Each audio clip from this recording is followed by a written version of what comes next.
सिनेमात केशभूषाकार म्हणून काम करणारी नयना महंत या 28 वर्षीय तरुणीची तिचा प्रियकर मनोहर शुक्ला याने 9 सप्टेंबर रोजी हत्या केली होती। यानंतर त्याने पत्नी पूर्णिमा शुक्ला हिच्या मदतीने नयनाचा मृतदेह गुजरातच्या वलसाड येथे नेऊन टाकला होता।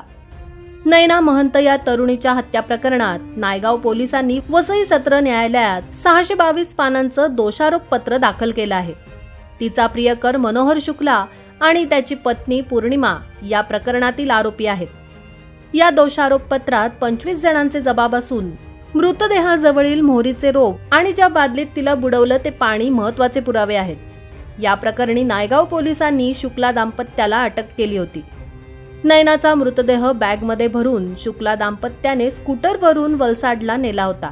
ती बॅग लिफ्टमधून खाली आणली होती। ते पाहणाऱ्या सुरक्षा रक्षकाच्या जबाबाचा त्यात समावेश आहे।